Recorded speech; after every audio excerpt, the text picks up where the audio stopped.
네, 안녕하세요. 수리논술 장학생 조호철입니다.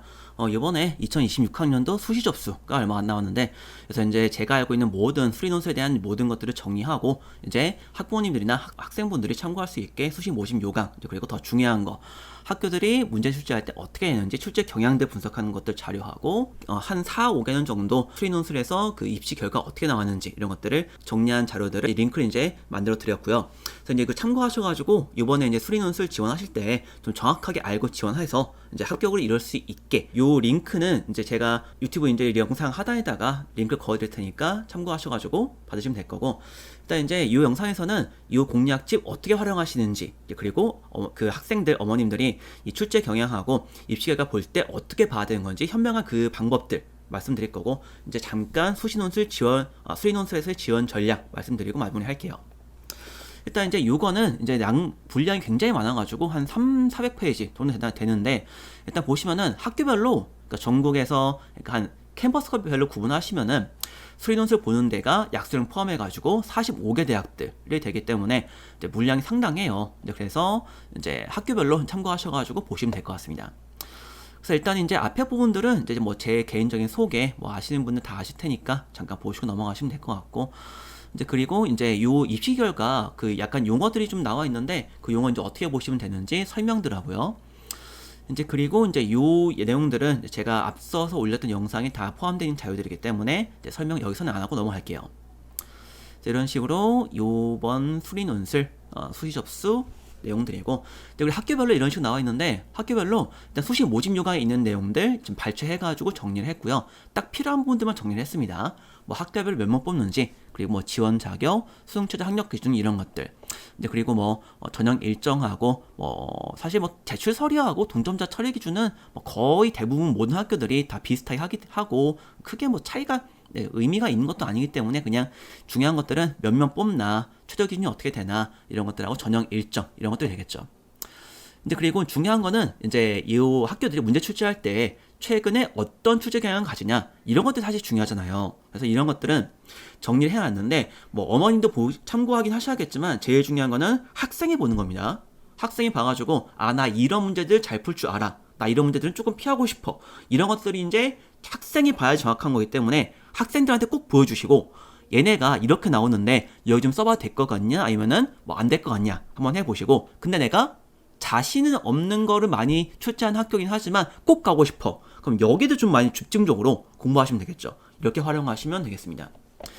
그래서 약수령 같은 경우는 이런 식으로 최근 출제 경향을 변별력 문제 출제 단원들을 정리를 했어요. 그래서 약수령이 보통 문제 개수가 좀 많은 편이잖아요. 9개 내는 데도 있고, 뭐 적게는 뭐 6개 정도 내는 데도 있고, 세공대는 4개 정도까지밖에 안 내고. 그래서 이제 변별력 출제한 단원들 위주로 정리했으니까 참고하시면 될 것 같고, 그래서 일반 수리논 출제 같은 경우는 이런 식으로 그러니까 오전 출제, 오후 출제 해서 이제 몇 번 해서 출제한 주요 소재가 어떤 게 되는 건지 이런 식으로 정리해놨으니까 이제 뭐 소재를 한번 쭉 이제 보시고, 이제 내가 뭐 이런 것들, 그러니까 하나하나 보시면 안 돼요. 학교가 문제 출제를 할 때 대학 교수들도 바보가 아니기 때문에 냈던 것도 잘 안 냅니다.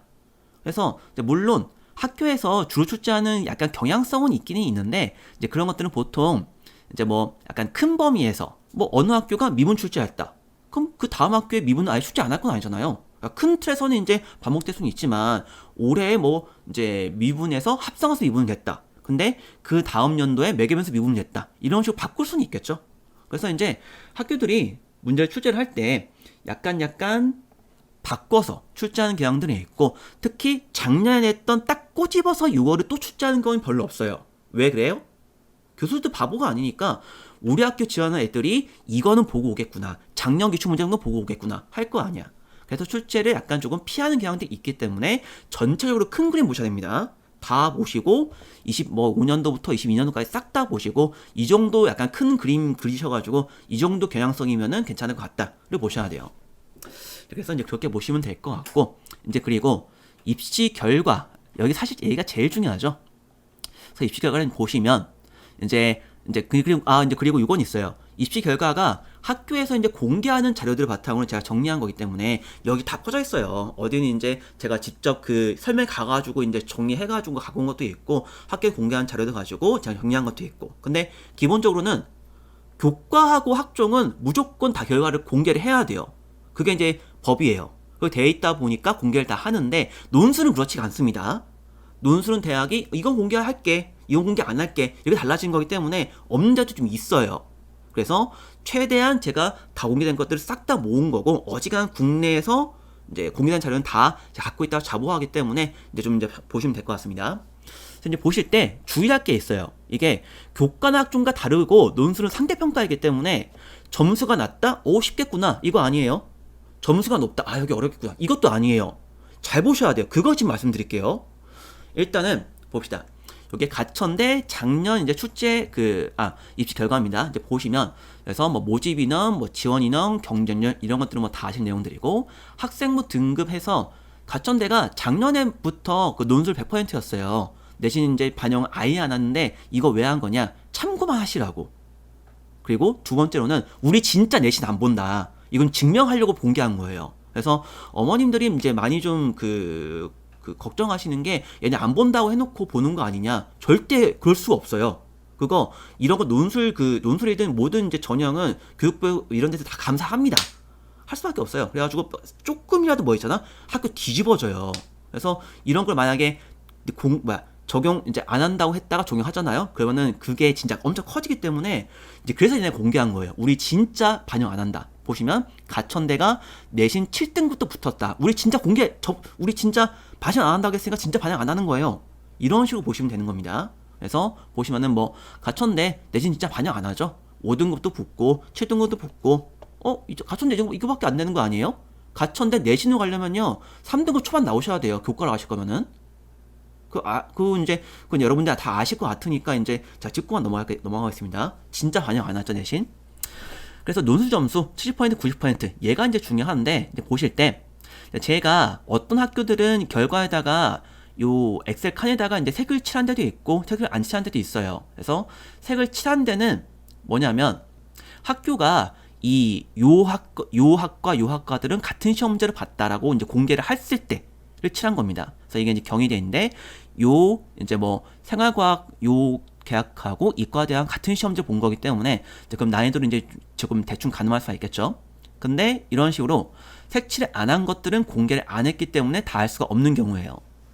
그래서 이제 그렇게 보시면 될 것 같고, 근데 보실 때 논술 점수를 보실 때 주의하셔야 되는 건데 얘가 이 대학별 고사는 상대평가입니다. 무슨 소리냐? 내신이나 이제 수능은 이제 전국이나 이제 관에서 1등부터 꼴찌까지 다 모아서 시험을 봐요.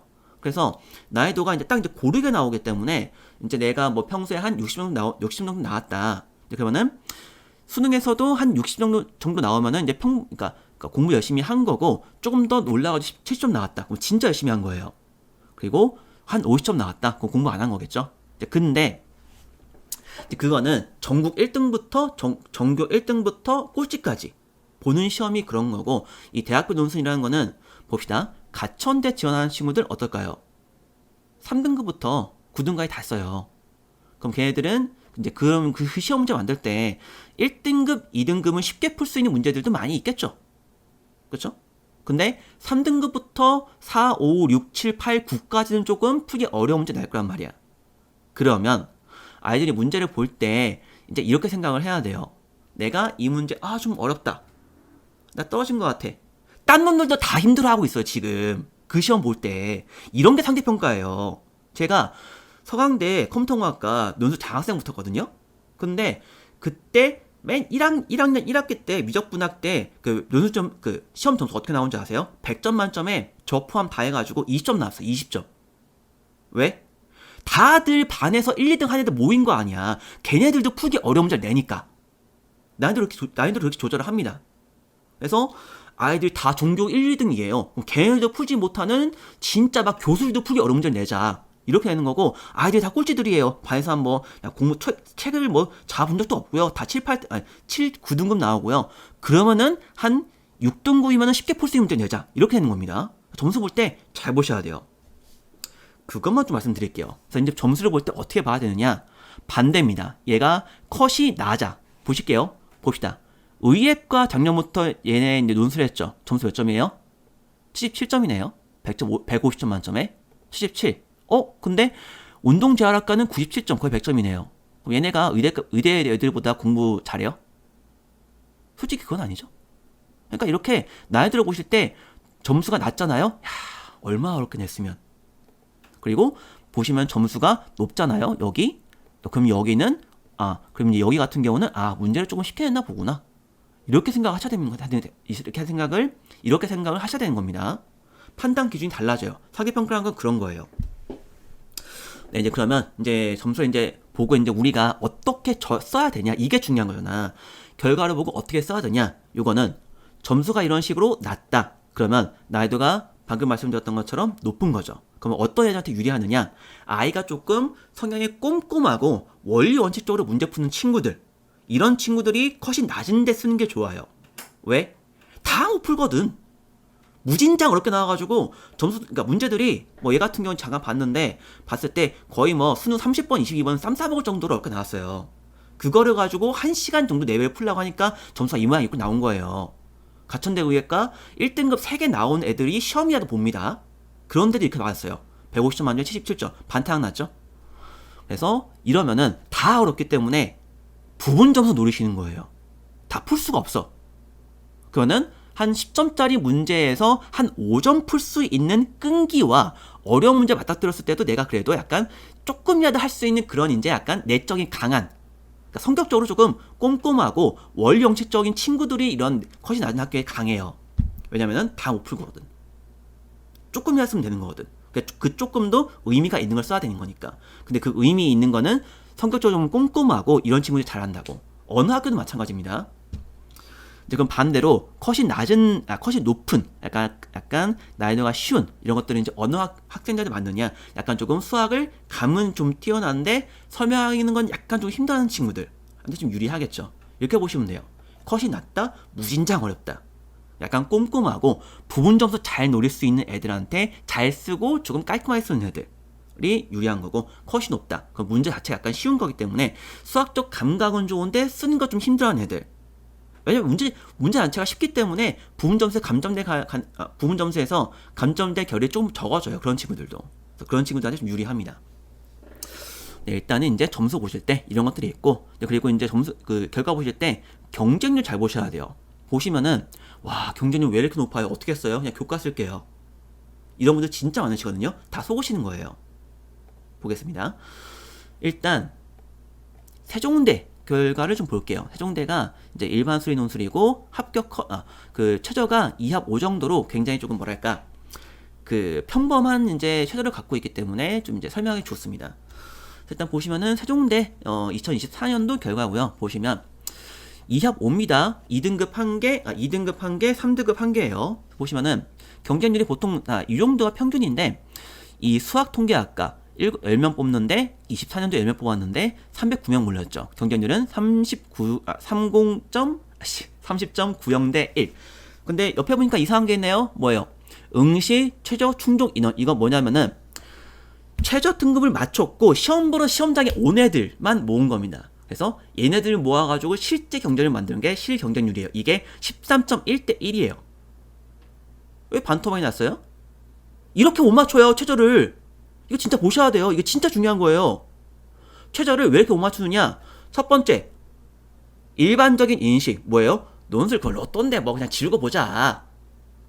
다 못 맞추는 거야. 그러니까 다 못 맞추고 그럼 300명 중에서 170명은 이제 뭐 한 거냐? 기부한 거죠. 원서비 기부.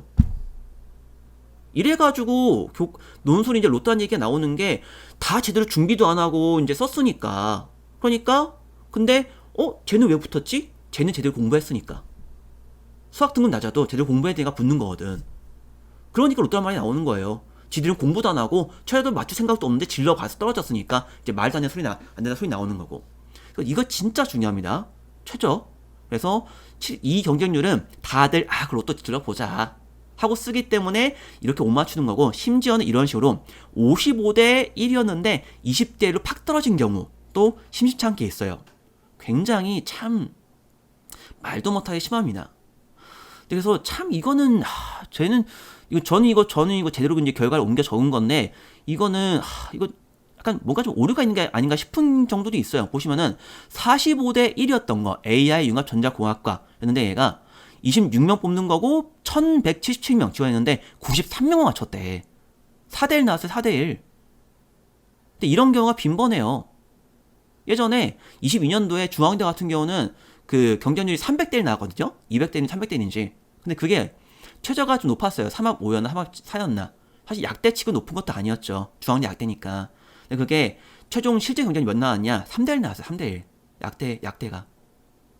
그런 경우가 진짜 많아요. 왜? 다 정식 파이터들. 논술 공부 하나도 안 했는데 나는 이제 정시만 공부해가지고 이제 최저컷 맞출 수 있으니까 한번 써보자. 그러고 못 맞춰. 그리고 이제 두 번째 뭐냐? 구모 보고 이건 내 실력 아니야. 나 좀 더 공부하면 나 올릴 수 있어. 그런데 손에 꼽아요. 손에 꼽아 진짜. 그러니까 애들 다 열심히 하죠. 이때부터는 열심히 하는 건 사실이에요. 진짜 열심히 해. 그런데 이때부터는요. 수능 70일 나왔잖아. 1등부터 전국 꼴찌까지 다 공부한다고. 그리고 재수생 껴요. 그러니까 아무리 열심히 공부하면은 구모 점수가 유지되는 게 정상이에요. 열심히 공부해도. 진짜 피토할 정도로 공부해야지 조금 올라가요. 그래서 진짜 주의하셔야 되는 건데 수실 때 보면 보통 이제 학부모님들이나 학생들이 교과는 맞췄어요. 교과는 내가 구모에서 한 2합 5 정도 나왔으니까 약간 조금 삐끗하면 떨어질 수 있다. 2합 6으로 쓰자. 논술도 그렇게 써야 됩니다. 진짜 거짓말하는 게 아니라 결과를 보여주잖아요. 지금 그렇게 쓰셔야 된다고. 맞출 수 있는 거 쓰셔야 돼요. 내가 2합 5가 나왔어. 근데 백분위가 2등급 나온 건 널널하고 3등급 나온 건 널널해. 그럼 2합 5 쓰시는 거고 2합 5 나왔는데 2등급 나온 게 약간 백분위가 약간 애매해. 컷에 걸린 것 같아. 그럼 2합 6 쓰셔야 돼요. 그렇게 쓰셔야 되는 겁니다. 그래서 가르치는 애들 이제 한 100명 정도 된다고 치면은 그런 애들한테는 제가 이제 귀가 아프게 해야 하기 때문에 조금 이제 그 최저 5마치 중에 그 비율이 좀 낮긴 났는데 그래도 나와요. 최저는 정말 신경 쓰셔야 됩니다. 그래서 보통 그래서 한번 정리 한번 할게요. 그래서 이런 식으로 왜 이렇게 이 수시 모집 단계에서 나온 경쟁률과 진짜 경쟁률이 차이가 나느냐? 첫 번째, 논술 질러보자.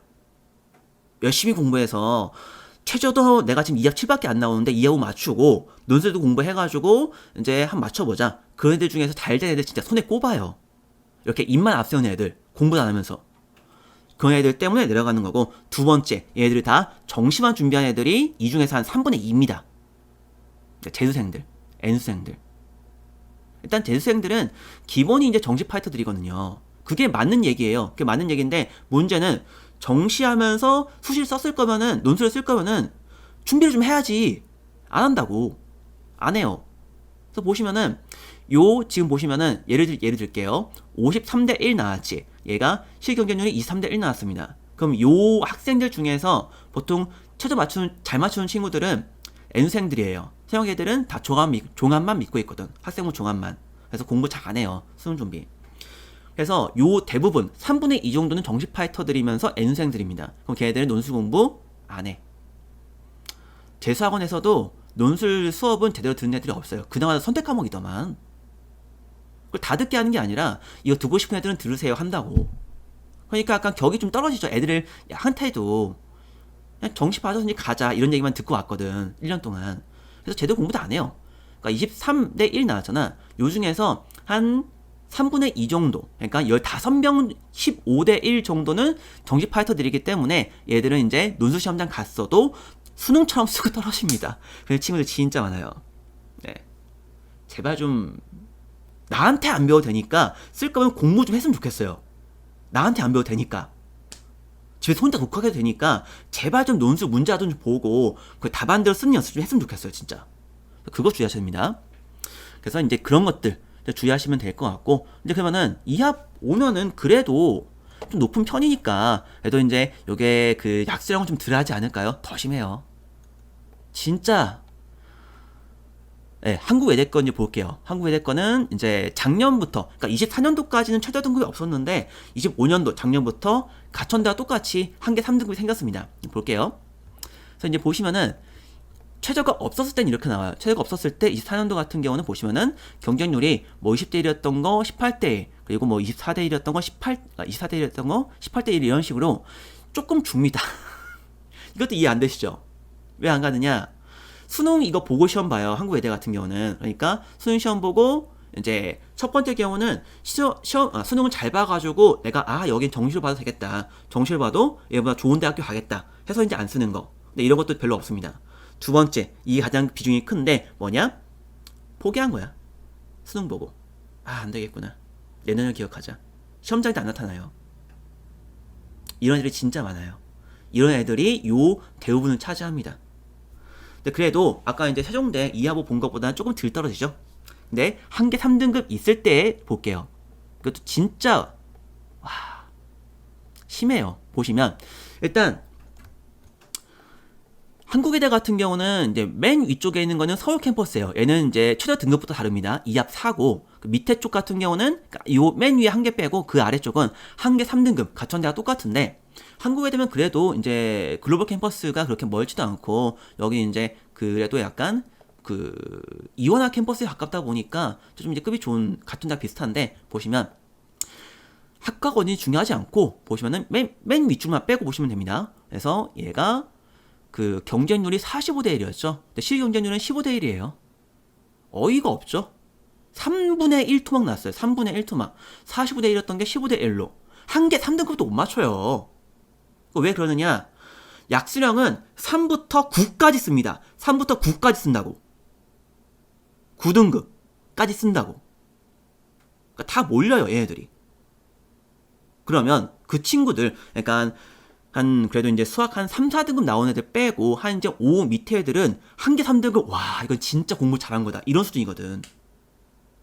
그렇기 때문에 이 친구들한테는 제발 그 최저가 없는 대로 써야 됩니다. 그리고 최저가 되는 친구들, 한계 3등급이 안정적으로 나온다. 이 친구들은 한계 3등급 있는 학교하고 없는 학교가 실제 경쟁률이 이만큼 차이가 나는구나 라는 꼭 아시고 쓰셔야 돼요.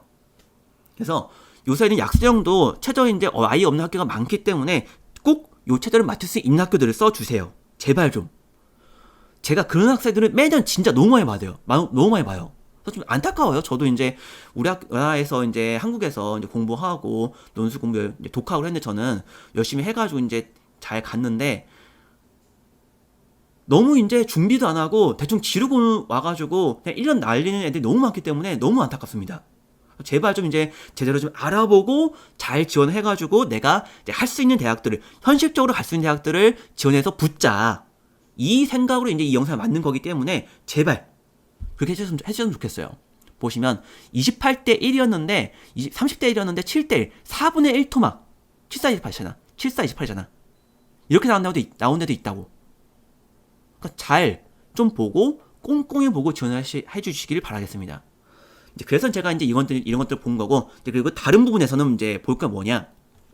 수시 전하실 때 요 경쟁률이 교과 학교 학종에 비하면은 숫자가 굉장히 높을 거예요. 이거 싹을 다 가짜라는 거, 허수라는 거. 그래서 이런 식으로 한계 3등급 나오는 이제 약수령 가천대 한국외대 지원한다. 그러면 숫자가 한 100 나오잖아요. 이제 좀 높게 잡아가지고 100 나오잖아. 그럼 실제는 30대 1이에요. 그리고 그 30명 중에서 정시 파이터드 애들이 3분의 2 있을 거니까 20년 빠져가지고 10대 1 될 거라고. 이런 식으로 이제 아시면 되겠습니다. 네, 이제 그래서 이 결과 보실 때 꼭 이런 거 경쟁률과 이 실제 경쟁률 그리고 논술 점수 같은 경우는 아까 말씀드렸죠. 꼭 이제 보셔야 될 거고.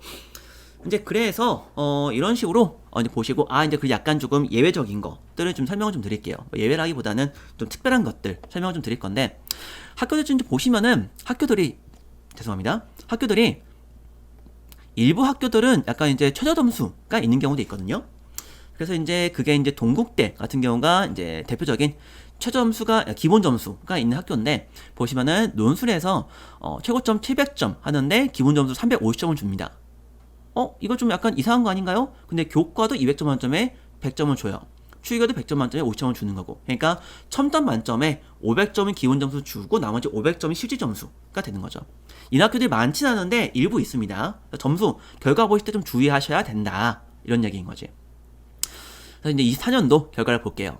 작년에 약간 조금 뭐 이슈가 있었어가지고 일단 24년도 거 보시면은 봅시다. 이제 학과들이 이렇게 있어가지고 맨 아래쪽은 약학과입니다. 그리고 동국대는 약학과 포함해서 모든 이제 학과들이 이제 같은 시험지로 봐요. 그래서 보시면 왼쪽에 있는 건 지원자 점수, 그리고 오른쪽에 있는 거는 최종 등록자 논술 점수입니다. 합격자들 위한 얘기가 되겠죠.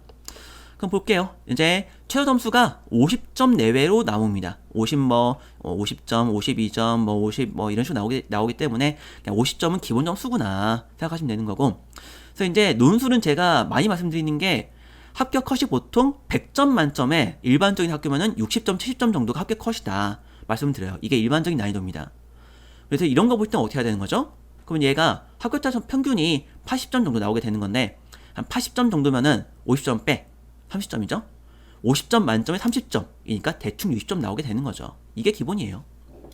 그래서 이런 것들 좀 이제 잘못 보지 않으셨으면 좋겠고, 최저 점수들은 이제 최저가 이제 실질적으로 컷이 되는 거죠. 그래서 평균 점수하고 최저 점수 그러니까 보셔가지고 보시면 될 것 같고, 특이하게 동국대가 모든 학과가 같은 시험지로 보기 때문에 맨 밑에 약학과 같은 경우는 평균 점수도 90점, 그러니까 100점 만점에 한 80점 정도로 높은 편이고, 85점 정도, 84점 정도, 그리고 최저 컷이 마찬가지로 90점 정도 되는 거니까 50 빼고 40점이니까 80점 정도가 되겠죠.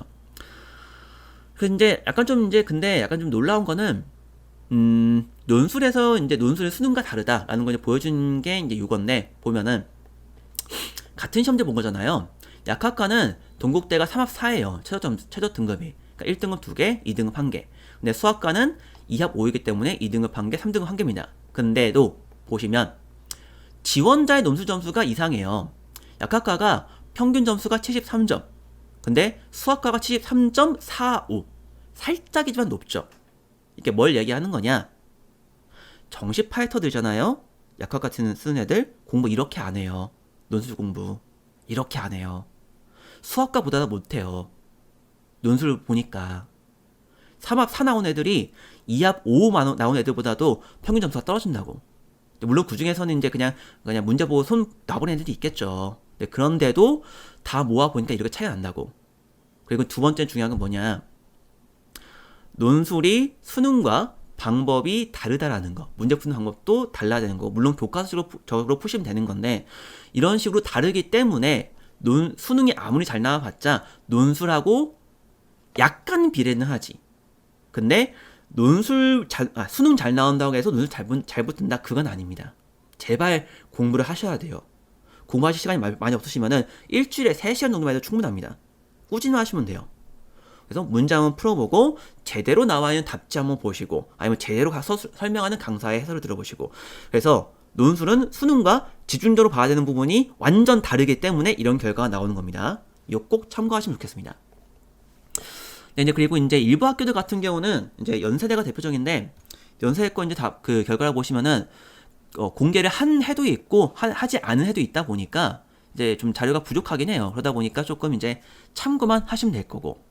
그래서 이제 이런 학교라고 하더라도 연세대 건데 공개했던 해를 기반을 보시면 돼요. 그래서 공개했던 해가 22년도는 교과만 공개를 했고, 보시면은 자연대가 4.3 이렇게 나오죠. 그리고 이제 23년도 같은 경우는 논술 점수를 공개했습니다. 수학하고 과학 같이 봤던 그런 해예요. 그래서 지금은 수학만 보니까 완전 같지는 않지만 참고는 하실 수 있겠죠. 보시면은 그러니까 지원자 자연 평균은 25점 정도, 그리고 최초 합격자 최종 등록자 점수는 45점 정도. 그거 어떻게 봐야 되죠? 이제 아시죠? 연세대인데 100점 만점에 45점이다? 와, 어렵게 냈구나. 이렇게 보시는 겁니다. 그럼 이렇게 어렵게 냈기 때문에 이제 약간 진짜 꼼꼼하고 약간 창의적인 생각도 할 수 있고, 대신에 교과서적으로 내가 문제를 풀 줄 알고, 그리고 어려운 문제를 본다고 하더라도 진짜 붙들고 늘어져가지고 포기하면 안 되고, 붙들고 늘어져가지고 조금이라도 쓸 줄 아는 친구들이 붙었겠구나. 이렇게 보시는 겁니다. 그래서 이제 연세대 같은 경우는 이렇게 보시면 될 거고, 그래서 이거는 논술 점수만 공개했던 해고요. 22년도가 교과 등급만 공개했던 해인데, 봅시다. 그래서 이제 보실 때 교과 등급도 그냥 참고만 하셔야 돼요. 교과 등급이 전부는 아닙니다. 왜 그러느냐? 연세대인데 합격자들의 평균 점수가 평균 등급이 4등급밖에 안 돼요. 그럼 얘네들 진짜 4등급이에요? 일반고에서? 아니겠지. 당연히 이제 자사고겠죠. 그것도 전국형 자사고일 가능성이 높죠. 그래서 어차피 그 연세대는 내신도 아예 안 들어가고, 그래서 이건 그냥 진짜 참고만 하시는 겁니다. 그렇죠?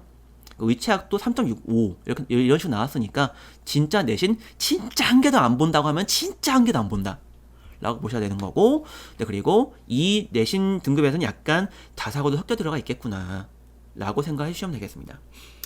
네, 그래서 일단 좀 길어지긴 했는데 이런 식으로 이제 요 자료 볼 때 어떻게 보면 되겠다라는 걸 말씀드리겠고, 이제 그리고 이제 올해 수리논술 지원 전략에 대해서 잠깐 간단하게 말씀드릴게요.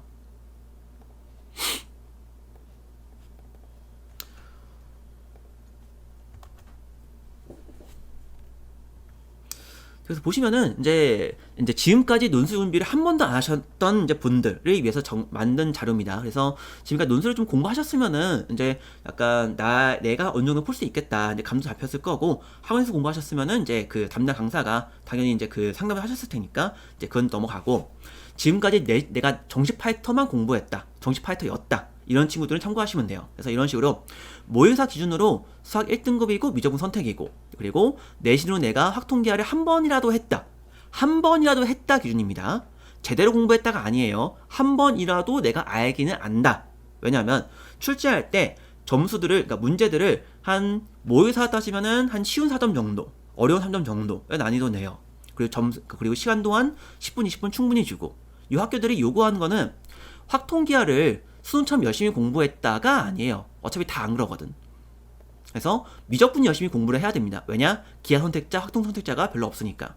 그리고 대학들이 미적분은 중시해요. 그래서 미적분은 빡세게 공부를 해야 되는 건데, 근데 확통기하는 쉬운 4점, 어려운 3점 정도를 한 10분, 20분 내에 풀 수 있겠느냐? 그럼 개념만 알면 풀거든요. 요 1등급 나온 애들이 그거를 못 풀 수가 없어요. 그래서 너무 걱정하실 필요는 없겠고, 그래서 이제 기준이 이겁니다. 수학 내 모의고사 등급, 구모 기준 보시면 되는 거고, 선택 과목은 다 미적분입니다. 그리고 확통기하는 내신으로 했냐 안 했냐를 보셔야 돼요. 그래서 이렇게 보시면 될 거고, 4등급 이하는 이제 이쪽 보시면 될 거고. 근데 그리고 이제 요거를 딱 잘라서 말씀드릴 수는 없어요. 이게 약간 학종처럼 딱 잘라 말씀드릴 수가 있는 게, 교과처럼 딱 잘 말씀드릴 수 있는 게 아니기 때문에 좀 간단하게만 좀 이제 구분한 거고 참고하시면 될 텐데, 참고의 의무만 보셔야 됩니다. 그래서 학생이 약간 조금 이론 수업 같은 것들을 좋아한다. 얘가 조금 어렵고 꼬운 문제 푸는 건 좀 싫어하고 약간 좀 힘들어 하지만, 약간 어려운 내용을 설명하는 거 듣는 건 좋아하고 이해하는 건 좋아한다. 약간 원리 원칙적이다. 약간 꼼꼼하다. 이러면은 이제 이쪽을 참고하시면 됩니다. 논리적으로 나와 있는 요 표. 그리고 반대로 아이가 약간 설명하는 거 조금 힘들긴 하지만 조금 수학적인 감각이 딱 떠오르는 게 좋아가지고 그런 이제 수능적인 문제 푸는 건 좋아한다. 이러시면 이제 오른쪽 거 노란 색깔 여기 보시면 돼요. 그리고 이제 가운데들은 요 두 개를 조금 균형 잡힌 학생들한테 이제 요구하는 이제 그렇게 약간 이제 문제를 출제하는 경향이 강한 학교입니다. 이렇게 보시면 될 것 같고, 그리고 수학 4등급 이하이거나 내가 미적을 선택하지 않았다 하면은 조금 이제 고를 수 있는 학교가 있기는 있는데 좀 제한적이기 때문에 여기서 이제 표시를 안 했어요. 그리고 절대적인 기준이 역시 아닙니다. 딱 조금 따라서 말씀드릴 수 없어요. 그래서 조금 참고용으로 이제 참고하시면 될 것 같고, 논술을 최소 한 달 이상이라도 공부했다면은 한 0.5등급 이상 높여서 참고하시면 될 것 같아요. 그래서 내가 만약에 높은 이다 1등급 학교 보시면 될 것 같고, 낮은 이다 2등급 학교 보시면 될 것 같고, 좀 오래 공부하셨으면은 한 등급까지 올리셔도 괜찮을 것 같습니다. 그래서 이제 지원 전략 어떻게 되느냐? 이제 아까 말씀드렸던 거를 정리하면 될 것 같은데, 일단은 교과학 쪽이 내가 가능하다. 그래서 이제 요거는 뭐 사이트 같은 데 좀 보셔야 되겠죠? 보시고 그 학교가 최저 대학을 보시면 될 것 같고, 근데 정시 대학 라인하고 너무 차이 난다고 치면은 지원 안 하셔도 괜찮습니다. 그리고 최저 기준 제발 맞춥시다. 제발. 다 풀어놓고 최저 기준 때문에 떨어졌어요. 이런 일 없을 것 같죠? 되게 많아요. 로또 아니기 때문에 기왕 지르고 크게 가자 이런 거 하지 말자고, 안전하게 기준 맞출 수 있도록 하시면 되는 건데, 단 이건 있어요. 학생들이든 학부모님들이든 동기부여를 위해서, 그래서 약간 학부모님들이 이제 이시면은 우리 아이가 그래도 이제 공부하려는 좀 생각은 있었는데 구모 때까지는 약간 정신을 조금 덜 차렸다.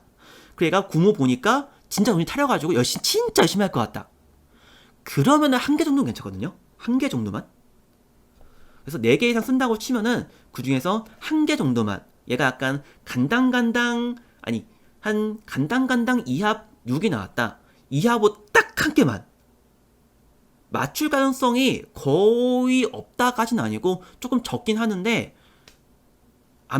못 맞추는 것도 아니에요. 맞춘 애들이 간혹 있어요. 또 이제 그런 친구들이 약간 좀 아이가 상태를 좀 보시고 얘가 진짜 열심히 공부할 것 같다. 이전과 다르다. 싶으시면 한 개 정도는 하시는 것도 좋아요. 그러니까 목표를 위해서 하는 거죠. 목표를 높이 잡아야지 이제 그 열심히 하는 애들이 있거든요. 그래서 그런 학생들이면은 한 개 정도만 좀 약간 이제 반쯤 버리나 생각하시고 하는 것도 좋아요. 그래서 아이 성격 따라 달라요. 이거는 아이가 이제 뭐 말만 앞세운다 하시면 절대 그러면 안 돼요. 근데 아이가 약간 한 내뱉은 말은 지킨다 하시면 하시는 것도 괜찮아요. 참고하시면 될 것 같고 경쟁률 방금 말씀드렸던 것처럼 신경 쓸 필요가 전혀 없습니다. 근데 그리고 이거 중요한데 수능 전에 시험 한 개는 보는 게 좋아요. 이건 뭐냐? 낯선 환경 실전 체험하는 겁니다. 모의고사 봤잖아요. 모의고사는 자기 반에서 보는 거예요. 낯선 환경이 아니죠. 주위에 있는 학생들도 나하고 이제 같은 반 학생들이고 시험 감독하고 오시는 학생들도 학교에서 한두 번 봤잖아. 낯선 환경이 아니에요. 근데 그래서 이제 정시 파이터 친구들이 이제 간혹 가다가 사관학교 시험 보는 경우도 있는데 그게 낯선 환경 체험하려고 하는 겁니다. 그래서 이제 논술에 좀 오래 하신 분들은 이제 뭐 그렇게 많지는 않은데 그런 분들도 이제 한 개 실전 체험을 하셔야 되는 거고 정시가 메인이고 논술은 서브다 이런 친구들도 한 개는 봐야 돼요. 실전 체험을. 그래서 반드시 꼭 한 개 해주세요. 그래서 학교들이 요새 꽤 많이 늘었거든요. 연세, 시립, 뭐 홍익, 당국, 당명, 상명, 성신, 카톨릭, 서경, 을지 요 학교들 중에서 당연한 얘기겠지만 납치당해도 여기는 괜찮다 하는 데 써야 되겠죠. 내가 이제 정시로 봤을 때 여기는 좀 아쉽다 이런 데 쓰면 안 되지. 납치당해도 괜찮은 대학으로 쓰시는 겁니다. 그리고 논술이나 면접 일정이 수능 전이다. 납치당해도 괜찮은 대학. 그리고 수능 후에 있다. 이거는 선택권이 있고 포기 가능하기 때문에 약간 조금 뭐 높은 대학들도 써도 되고 약간 낮은 대학도 써도 되겠죠. 교과도 마찬가지예요. 교과 중에 일부가 면점이 있기 때문에 그런 이제 학교들은 이렇게 써도 괜찮습니다. 그리고 내신 평균이 6등급 이상이다. 내신 비율은 거의 상관없어요. 근데 6등급 이하다 하시면 조금 신경 써야 됩니다. 그건 제가 앞선 영상에서 말씀드렸기 때문에 패스하겠습니다. 그리고 구무 점수 이제 나갔을 거니까 같이 좀 하셔가지고 진학사 같은 사이트에 집어넣으셔가지고 얘를 기준으로 삼으셔야 돼요. 그래서 구무 점수보다 조금 높은 대학, 비슷한 대학, 조금 낮은 대학까지도 쓰셔야 됩니다. 낮은 대학 왜 써요? 점수가 떨어질 거거든. 이건 어쩔 수 없습니다. 아무리 열심히 공부해도 재우생 끼는 거는 어떻게 할 수가 없어요. 재우생 시험 어떻게 안 보게 할 수 없는 거 아니야. 끼기 때문에 어쩔 수 없어요. 그래서 반드시 낄 거기 때문에 조금 낮은 학교들도 대신 수능 이후에 시험 보는 학교로 선택권은 이제 우리가 쥐자는 거지. 이렇게 쓰시면 좋을 것 같습니다. 이제 그래서 이제 지원 전략은 여기까지 보시면 될 것 같고 이제 이 뒤는 논술에 대한 이제 간단한 설명 정도 하면 될 것 같은데 그래서 이제 논술에 대해서 이제 왜 이제 아까 봤던 것처럼 동국대에 봤잖아요. 왜 수능 잘 본 애들이 논술 떨어져요. 이거예요. 그래서 약수령도 마찬가지인데 약수령 서경대 기출문제 보시면은 얘가 이제 기출문제인데 요 녀석의 수능식 풀이는 이렇게 나와요. 근데 수능식으로 풀이하게 되면은 배점에서 채점 기준에 나오는 3.2점 합친 5점을 깎아먹게 됩니다. 10점 만점에서. 왜 그러느냐? 요거는 약간 조금 수능적인 스킬이기 때문에 그래요. 그래서 요거는 교과서적인 풀이가 아니라는 거지. 교과서적인 풀이를 해야지만 10점 만점에서 제대로 그 5점을 포함해 가서 10점을 제대로 얻을 수가 있게 되는 겁니다. 그럼 수능만 공부했던 친구들은 나 이거 풀었어. 응 5점이야 하고 떨어지는 거지. 그리고 지가 떨어진지도 몰라요. 왜 떨어진지도 모르는 거고. 그러니까 로또란 말이 나오는 거야. 자기는 분명히 틀리게 풀었는데 이거 틀렸구나 라는 거를 대학 가서는 알게 돼요. 그러니까 모르는 거지.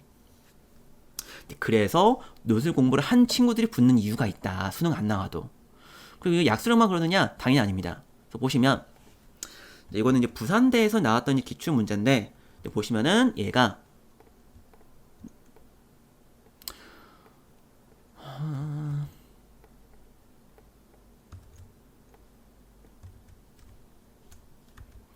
보시면은 이제 약간 그 근의 개수를 이제 구하는 문제인데 이거와 이제 비슷한 문제를 모의고사에 갖다 놨어요. 그래서 모의고사에 나온다고 치면은 수능에서 나온다고 치면 얘는 그냥 답만 구하면 됩니다. 그래서 답 구하고 이제 근이 몇 개다 이제 구하면 되는 건데 얘는 논술로 나온다고 치면은 얘가 학생들 보통 이렇게 풀어요. 학생들이 얘 이제 문제 풀고 이게 이제 대학에서 공개한 채점 기준인데 답안이고 최종 답안인데 답안 보시면은 이렇게 이제 구한 다음에 그래프 나오고 그래프 그림으로 끝나는 게 아니라 직접 사이값 정리를 증명하는 부분까지 포함이 됩니다. 증명이 포함돼요. 근데 애들이 수능 문제 풀 때 증명을 어떻게 해요? 할 이유가 뭐가 있어? 다 그냥 숫자만 찍으면 되는 건데 공부 안 하지. 그래서 보시면은 채점 기준에서 증명하는 부분만 15점 중에 9점 차지합니다. 그래서 나는 풀었다고 생각해도 정시 파이터들은 아니야 15점 중에 6점밖에 못 받았어 너. 그리고 공부 제대로 하는 친구들은 이거 사이값 정리 써야 되겠구나 알게 되니까 15점 만점에 15점 같이 이제 맞을 수가 있는 거죠. 이래서 우리가 논술 공부에서 로또를 터뜨릴 수가 있는 거예요. 수능 등급이 안 나와도 다른 방식, 정확한 방식으로 풀어야 되는 거거든. 이걸 알고 있으니까. 그래서 이제 간단하게 도식도로 보시면은 수학 교과에서 나올 수 있는 부분들이 이런 식으로 이런 네모칸 안에 있다 치면은 수학 교과서에서 이제 내신 유형 나올 수 있는 거, 수능 유형 나올 수 있는 것들은 이런 부분들이 있어요. 그럼 여기서 포함되지 않는 부분들이 따로 있겠죠. 그럼 이게 어떻게 나와요? 논술에서 나옵니다. 왜? 수능하고 똑같은 문제 내봤자 의미가 없잖아요. 논술에서 똑같은 문제 내면은 교수들이 바보가 아니기 때문에 똑같은 문제 안 낸다고.